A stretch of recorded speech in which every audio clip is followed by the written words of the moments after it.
High voltage assembly వార్కు రంగం సిద్ధమైంది. ఓవైపు కాళేశ్వర్ రిపోర్ట్ హిట్, ఇంకోవైపు ఫామ్ హౌస్ లో ఎమ్మెల్యేలతో కేసీఆర్ మీట్. ఇటు వర్షాలు, అటు యూరియా ఎఫెక్ట్. మరోవైపు BC quota fight. Local war ముందు అసెంబ్లీ వార్ ఎలా ఉంటుందన్నదే ఇప్పుడు కీలకంగా మారుతోంది. సభలో ఏం జరగబోతోంది? ఏ పార్టీ వ్యూహం ఏంటి? కేసీఆర్ సభకు వస్తారా, సైడ్ అయిపోతారా? కాళేశ్వరం రిపోర్ట్ పై ప్రకంపనలు ఖాయమేనా?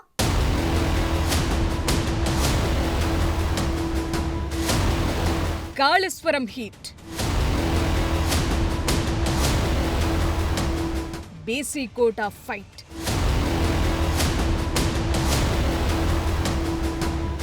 అటు వర్షాలు, ఇటు యూరియా ఎఫెక్ట్.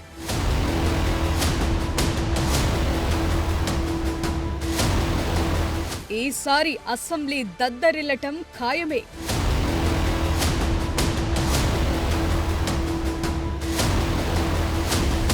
మరి కేసీఆర్ ఆలోచనేంటి? సీఎం రేవంత్ వ్యూహమేంటి?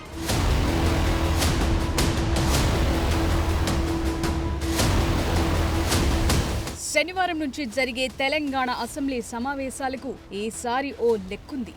అలా ఇలా కాదు, ఈసారి హై వోల్టేజ్ వార్ ఖాయమే. ఎందుకంటే అక్కడ చర్చించబోయేది కాళేశ్వరం కమిషన్ రిపోర్టు పైనే. 2023 అక్టోబర్లో మేడిగడ్డ కుంగడంతో మొదలైన కాళేశ్వరం హీట్ తాజాగా justice PC Ghosh commission study చేయటం, ఓపెన్ కోర్టు విచారణ తర్వాత 650 పేజీల రిపోర్టు రెడీ చేయటం, ఇందులో కేసీఆర్ నిర్ణయాలే శాపంగా మారాయని తేల్చడంతో హై వోల్టేజ్ పొలిటికల్ హీట్ ఖాయమే. కేసీఆర్ అసెంబ్లీకి వస్తారా, రారా? కాళేశ్వరంపై వాదనలు వినిపిస్తారా? హరీష్ రావుకే బాధ్యత అప్పగిస్తారా? సభ సాక్షిగానే బీఆర్ఎస్ అవినీతి బయటపెడతామని కాంగ్రెస్ అంటుంటే, అదే సభలో ప్రభుత్వం కుట్రలను తిప్పికొడతామంటోంది గులాబీ దళం. మరి ఏం జరగబోతోంది? ఎవరి వ్యూహమేంటి? బీఆర్ఎస్ హయాంలో కేసీఆర్ మాట్లాడితే కాళేశ్వరం గొప్పతనం గురించి మాట్లాడేవారు. కాళేశ్వరం కట్టాకే వరి సాగు పెరిగిందని, రైతులంతా సంతోషంగా ఉన్నారన్న మాట వినిపించేవారు. ఎప్పుడైతే కాళేశ్వరానికి గుండెకాయ మాదిరిగా ఉన్న మేడిగడ్డ కుంగిందో అప్పటి నుంచి డైలాగ్ బంద్ అయింది. ప్రభుత్వం మారటం, కాంగ్రెస్ రావటంతో అసలు ఈ కాళేశ్వరం ఎవరు కట్టారు? ఐడియాలు చెప్పిందెవరు? ఎవరి నిర్ణయాలతో ప్రభుత్వ ఖజానాకు నష్టం జరిగింది? ఎంత నష్టం జరిగింది? రిపేర్లు సాధ్యమేనా? ఇలాంటి వాటిపై పెద్ద ఎత్తున చర్చ జరిగింది. ప్రభుత్వం జస్టిస్ పీసీ ఘోష్ నేతృత్వంలో కమిషన్ ఏర్పాటు చేసింది. ఆ కమిషన్ విచారణ జరిపి ఇటీవలే 650 పేజీల రిపోర్టును ప్రభుత్వానికి సమర్పించింది. సో ఇప్పుడు అసెంబ్లీ సమావేశాలు మెయిన్ గా కాళేశ్వరం రిపోర్ట్ ఎజెండాగా జరగబోతున్నాయి. అందుకే ఈసారి అసెంబ్లీ సమావేశాలు వెరీ స్పెషల్ గా మారాయి. బీఆర్ఎస్ హయాంలో కాళేశ్వరంలో ఎలా అవినీతి జరిగింది, ఎలా కోలిపోయిందో ఇప్పటికే చాలా సార్లు పవర్ పాయింట్ ప్రెజెంటేషన్లు, పర్యటనలు జరిగాయి. కాంగ్రెస్ అటాక్స్ పెంచేసింది. ఇంకోవైపు కమిషన్ రిపోర్ట్ అంతా జూటా అని హరీష్ రావు కూడా కౌంటర్ పీపీటీ ఇచ్చారు. ఇలా డైలాగ్ వార్ జరుగుతూనే ఉంది. మరోవైపు ఫామ్ హౌస్ లో కేసీఆర్ కూడా పలు దఫాలుగా హరీష్ రావు, కేటీఆర్ తో భేటీలు నిర్వహించారు. అసెంబ్లీలో కాళేశ్వరం రిపోర్టుపై ఎలా ముందుకు వెళ్లాలో మంతనాలు జరుపుతున్నారు. కాళేశ్వరంపై తెలంగాణ ప్రభుత్వం నియమించిన పీసీ ఘోష్ కమిషన్ నివేదికను సవాల్ చేస్తూ కేసీఆర్, హరీష్ రావు హైకోర్టులో వేర్వేరుగా పిటిషన్లు ఇటీవలే దాఖలు చేశారు. దీనిపై హైకోర్టులో వాదోపవాదాలు జరిగాయి. కేసీఆర్ వ్యక్తిగత ప్రతిష్టను దెబ్బతీసేలా కాళేశ్వరం కమిషన్ రిపోర్ట్ ఉందని న్యాయవాదులు వాదించారు. కేసీఆర్ కు నోటీసులు ఇవ్వకుండా ఆయనకు వ్యతిరేకంగా నివేదిక ఇచ్చారని చెప్పారు. మరోవైపు ఈ కేసులో సాక్షిగా విచారణకు పిలిచి రిపోర్ట్ ఇవ్వలేదని హరీష్ తరపు లాయర్ వాదించారు. రిపోర్టులోని అంశాలు వ్యక్తిగత ప్రతిష్ట దెబ్బతీసేలా ఉన్నాయని, లేఖ రాసినా ఇంతవరకు రిపోర్ట్ ఇవ్వలేదని కోర్టుకు తెలిపారు. స్వయంగా సీఎం ప్రెస్ మీట్ పెట్టి నివేదికను బయటకు చెప్పారన్నారు. కాళేశ్వరం మీద, మా మీద ఒక కుట్రపూరితమైన చర్యకు పాల్పడతా ఉన్నారు. అసలు ఆ రిపోర్ట్నే మేము తప్పుపడతా ఉన్నాం.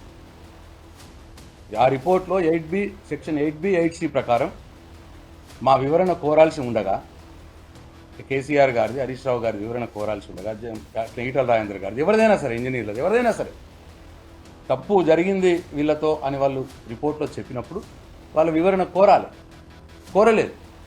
వన్ సైడ్గా ఏకపక్షంగా ఆ రిపోర్ట్ని వీళ్ళు ప్రచారం చేసుకుంటున్నారు. మేము న్యాయస్థానంలో పోరాడుతున్నాం ఆ రిపోర్టే తప్పని చెప్పి. దాని మీద ఏదో కుట్ర బందామని ప్రయత్నం. అటు ప్రభుత్వం తరపున అడ్వకేట్ జనరల్ వాదనలు వినిపించారు. రాష్ట్ర ప్రయోజనాల కోసమే పీసీ ఘోష్ కమిషన్ ఏర్పాటు చేశామని, అయితే ప్రస్తుతం Ghosh commission report public domain లో లేదని, రిపోర్టుపై అసెంబ్లీలో చర్చించాల్సి ఉందన్నారు. అసెంబ్లీలో చర్చించాకే పబ్లిక్ డొమైన్ లో పెడతామన్నారు. కౌంటర్లు మరిన్ని వివరాలు పొందుపరుస్తామని చెప్పారు. అసెంబ్లీలో కమిషన్ రిపోర్టుపై చర్చించాకే తదుపరి విచారణ చేయాలన్నారు. సో ఆ మ్యాటర్ కోర్టులో అక్కడి వరకు ఆగిపోయింది. ఇక నెక్స్ట్ సీన్ తెలంగాణ అసెంబ్లీలోనే ఉండబోతోంది. ఈ నెల 30 నుంచి అసెంబ్లీ నేపథ్యంలో తమకు కాళేశ్వరం ప్రాజెక్టుపై ఆధారాలు, వివరాలతో చెప్పేలా సభలో పవర్ పాయింట్ ప్రెజెంటేషన్ కు అనుమతివ్వాలని బీఆర్ఎస్ ఎమ్మెల్యేలంటున్నారు. అసెంబ్లీ సమావేశాల కంటే ముందుగానే జస్టిస్ పీసీ ఘోష్ కమిషన్ రిపోర్టును తమ పార్టీకి ఇవ్వాలని కోరారు. ఎమ్మెల్యేలు ప్రశాంత్ రెడ్డి, వివేకానంద, ముఠా గోపాల్, సుధీర్ రెడ్డి స్పీకర్ ను కోరేందుకు సిద్ధమయ్యారు. కాళేశ్వరం ప్రాజెక్టుపై వాస్తవాలు ప్రజలకు చెప్పాల్సిన బాధ్యత బీఆర్ఎస్ పై ఉందని, కాంగ్రెస్, బీజేపీ రెండూ కలిసి కాళేశ్వరంపై దుష్ప్రచారం చేస్తున్నారన్నారు బీఆర్ఎస్ బాల్కొండ ఎమ్మెల్యే ప్రశాంత్ రెడ్డి. కాళేశ్వరం ద్వారా 1 ఎకరాకు కూడా నీరు ఇవ్వలేదంటున్నారు. అయితే కాంగ్రెస్ అధికారంలోకి వచ్చిన తరువాత కూడా దాదాపు 20 లక్షల ఎకరాలకు సాగునీరు అందిస్తున్నారు. పీపీటీకి ఛాన్స్ ఇస్తే కంప్లీట్ గా ప్రెజెంటేషన్ ఇస్తామంటున్నారు. తెలంగాణ ప్రజలకు వాస్తవాలు తెలియజెప్పాల్సిన అవసరం ఉన్నది. కాళేశ్వరం ప్రాజెక్టు నిర్మాణానికి సంబంధించినటువంటి అనేక వాస్తవాలు, జరిగిన పనులు, జరిగిన ప్రయోజనాలు, ఇవన్నిటిని కూడా మేము తెలంగాణ ప్రజలకు తెలియజెప్పాల్సిన అవసరం ఉన్నది. రాష్ట్ర ప్రజలకే కాదు, అత్యున్నతమైన చట్టసభ తెలంగాణ శాసనసభ్యులకు కూడా కాళేశ్వరం ప్రాజెక్టు యొక్క ప్రయోజనాలు తెలియాల్సిన అవసరం ఉన్నది. ఈసారి జరగనున్న శాసనసభ సమావేశాల్లో కాళేశ్వరం ప్రాజెక్టు పైనటువంటి పూర్తి వాస్తవాలు, ఆధారాలతో సహా, గణాంకాలతో సహా, సాంకేతిక అంశాలతో కూడినటువంటి పవర్ పాయింట్ ప్రజెంటేషన్ ద్వారా సమగ్రంగా తెలంగాణ ప్రజలకు తెలియజెప్పే అవకాశం మా శాసనసభ పక్షానికి ఇవ్వాలని చెప్పి స్పీకర్ గారిని కోరదామని చెప్పి రిప్రజెంటేషన్ ఇవ్వడానికి ప్రయత్నం చేసినాం. సో కాళేశ్వరంపై నివేదిక వచ్చినప్పుడే కాంగ్రెస్, బీఆర్ఎస్ మధ్య డైలాగ్ వార్ నడిచింది. ఇక ఆ రిపోర్ట్ పై ఫేస్ టు ఫేస్ డిబేట్ అంటే అది ఎలా ఉంటుందో అర్థం చేసుకోవచ్చు. అసెంబ్లీ వార్ ఖాయమవటంతో కేసీఆర్ తమ పార్టీ ఎమ్మెల్యేలతో ఎర్రవల్లి ఫామ్ హౌస్ లో మీటింగ్ పెట్టారు. స్ట్రాటజీపై దిశానిర్దేశం చేశారు. అటు కాంగ్రెస్ కూడా అన్ని అస్త్రాలతో రెడీగా ఉంది. భారీ వర్షాల్లో పొలిటికల్ హీట్ ఖాయంగానే కనిపిస్తోంది.